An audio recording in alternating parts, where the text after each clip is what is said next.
Action Comics 1088, Mark Waid writing with SKYLAR Partridge on the art. So this is the second chapter of the Superboy stuff that we're doing. And what's so funny about this is that this issue actually addresses something I said about the first part, which is one of my complaints, was that part of this whole Superboy thing that I don't like, that I never thought about before, was the idea that it means that Lois didn't name him. It's just a continuation of Superboy. And this issue actually addresses that, but I'm not sure I like how it addresses it, because it feels really... It's almost like Mark Waid realized, oh yeah, everyone loves this idea that Lois like names him Superman in the paper. Like, she's the one who coins that term, and it's kind of sweet, and it means something to Superman. And I don't want to lose that. So now we have an awkward scene where Perry, a younger Perry, turns and says, oh, that Lane's niece, she said something that sounded catchy. What was it? Oh yeah, Superman. Really? Teenage Lois Lane just happened to coin the phrase off panel somewhere. And her uncle Charlie worked for the Daily Planet and brought her on Bring Your Kid to Work Day. A lot of hoops to jump there, Mark Waid. Yeah, that's going to be it feels like a lot of hoops to just explain something that obviously is a knock-on effect of choices you've already made. And so I like the idea of Superboy running around Smallville and doing things, right? This takes it too far, and I think that we're getting into territory that I don't like, where he's going around the United States, you know, doing things as Superboy, and going to Gotham for the first time, and Los Angeles, and Central City, and I was just like, it is a little bit too much, you know, for me to accept teenage Clark Kent running around the country doing this. Do you know what's funny about this is that I agree with what you're saying. I mean, obviously I don't like Superboy as a concept anyway, but I also agree with your complaints on top of that. The funny thing is, though, is I actually think this issue is pretty good. I think as a written issue, I think it flows great. I think it sets up, you know, I think Waid clearly has a vibe and like a direction he wants to take these teenage Clark stories on. And I think it is a well-told story. And I found myself enjoying it in spite of conceptually not really liking some of the stuff that it was doing. So it's kind of a weird place to be in, where I think ultimately I was enjoying the vibes of it. It's almost just like, if this was like an out of continuity, like, oh, this is like, you know, I guess the Superboy TV show is the example that would come to mind. Yeah. Or even a Smallville, I guess. But like, if this was out of continuity and it wasn't meant to be like the Superman that we all know from like the rest of the universe, I'd be like, you know what, fine, this is the take on it, is this, but... Yeah. If they had decided that after Spider-Man Homecoming came out, like, let's do that with Superman, and this was like Superman Homecoming, and we're adjusting all of the teenage angst and stuff, I think it's really strong, because it does feel like when Mark Waid was writing Archie, where he's really nailing the teenage... Oh yeah, I see that comparison. That's a good comparison. Yeah, like the teenage conversations and the friendships and how they relate to one another. All that stuff's really good. But then we get to the Superboy stuff and not so much. That's at the back half, I felt the stuff more than I would be used to with reading with Superboy. Him helping put out the fire in the school by jumping the water tower, right? That's something that'd be okay. Oh yeah, this comes back to what I was... a little bit weird. Well, that comes back to what I was saying, though, is that I actually think the issue is mostly pretty good, and I think it's the atmosphere is good, the character voices are good. I like it getting into some of the teen stuff with him being shocked how Lana looks after, you know, their summer break. She's obviously went through some more puberty and is shocked by the fact that she looks like a woman now, you know, relatively anyway. So right, she went from his like, oh, that's my tomboy best friend, to, oh my god, Lana's hot. How do I deal with this? I can't even talk to her now.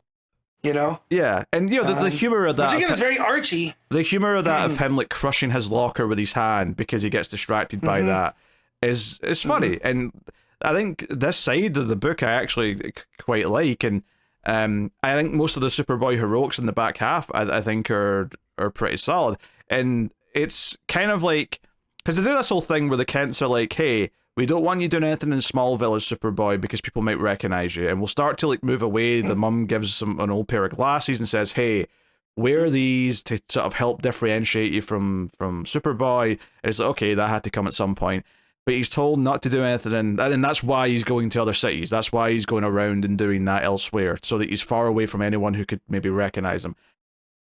So the back half of the issue being, oh, there's a tragedy in the school, and I also appreciate that this was a normal, relatively mundane thing by comparison. And what I mean by that is that one of my complaints of the first issue is that a supervillain just showing up out of nowhere felt like one of those Mark Waid, like, oh, and a villain just shows up and now there's a crisis. I appreciated that this was like, oh, it's just a fire and it's because of faulty sprinklers. It's something a bit more down to earth. So him picking up the water tower, putting that out, and then investigating the sprinkler company who cheaped out on what they, their installation, and making sure he gets out of trouble. And also, of course, the part where he kind of threatens the guy, but then comes back and apologizes and says that he should never have physically threatened him. He still obviously needs to face for his crimes. The police are on their way. I've given them the evidence, yada yada yada. But there's some growing pain stuff here, and I think the growing pain stuff is the stuff that I'm going to enjoy about this book. Yeah. It's just conceptually some weird things that it almost feels like it's going to be impossible to get through an issue of this without one reminder of like, oh, that's why I don't like this as a concept. But generally speaking, I think it's well written and the art's pretty solid. Oh, I love the art's my favorite part of it. I think, we like SKYLAR Partridge on the Supergirl backup. Yeah. With Tamaki. So doing super characters right in their wheelhouse.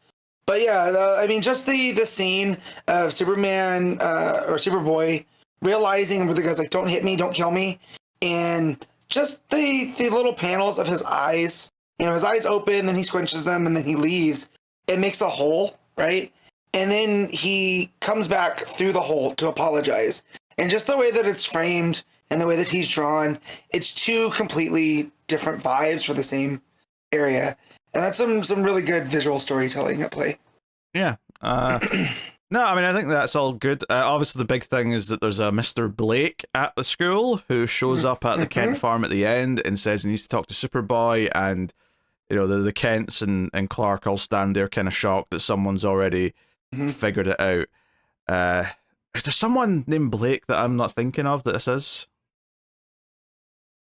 So, as far as I know, the only Blake I know is Captain Comet. I don't know if this is the same one. But he's a history teacher. I know that. So who knows? Because the Adam Blake that I looked up is Captain Comet. But so I don't know if this is Adam Blake. It's just Mr. Blake. So maybe they're related. But yeah. You said he's a teacher. That's a pretty strong connection. Yeah. Well, no. I mean, if this is Captain Comet, I don't know if this is Adam Blake, right? When I looked up Blake DC Comics, or Mr. Blake DC Comics, Captain Comet's the one that came up. Yeah, but you said he was a teacher as well, right? Well, no, this is the teacher, Mr. Blake. Okay, no, I thought you were saying that Captain Comet is also like his secret identity is a history. And I thought, oh, that's a big connection between the two. Yeah, no, my fault. I was meaning this teacher is the history teacher. Okay, yeah. He's all right. Yeah, so the science, He's not the engineering teacher or whatever that might lead him to become a space traveling hero. Remains to be seen then if this is that character or just someone else. But certainly no one's struck to mind, because they really emphasized that name Blake when they first wrote it on the board, and I'm like, that seems like they're trying to point that out to me, and I'm not. My brain's not clicking with anyone for that. But yeah, honestly, it's a good issue. It's a good issue that is only marred by the conceptual misgivings I have with it, and the jumping through the hoops to have Lois still name him felt really clunky, and like we're just trying to fix something with this. There's one little thing that I like too is when Lana and Clark are in the class and her name comes up alphabetically after hers, and he's Clark says alphabetically she's sat right behind me, so I couldn't get another look at her. Just teenage awkwardness at its best there. Oh yeah, I remember being in school and wanting to catch glances at a certain girl one time or another. That was definitely a thing. Where you, especially when you didn't share a class with someone, so you just hope you'd pass them in the hall on the way to another class. You're like, please hope she goes this way. Please go this way. Or where the class is, you do the walking lane going by the door. That type of stuff. So But yeah, just all those little moments I think outweigh the sillier things that I do not enjoy of the Superboy type stuff. You know, but at least Wade's trying. He's just not throwing out these concepts, you know, and just being like, oh, this is just how it is. The whole reason for Clark to go out of town is because mom and pa told him to. You know? Yeah, no, there's logic to it. Yeah, there's a weird feeling to this to me because I think it's pretty good, and I enjoyed mostly reading this issue, despite my conceptual complaints. But it does put it in a weird place where, I mean, I will say this: it's definitely better than World's Finest, and it's better than most of what Justice League Unlimited's been so far. I think it feels a lot more focused in those books. Like Wade's really got a plan in mind for what he wants to do here, at least so far. It's only 2 issues, so who knows? But you know, obviously, Batman and Robin Year Ones is a crown jewel at the minute. But we'll see where this goes. What are you giving Action Comics, Matt? Straight 8. Yeah, honestly, I think it's an 8. Yeah, I think it's a good issue. I think it's just my own kind of like personal feelings about some of the choices, really, and that's about it.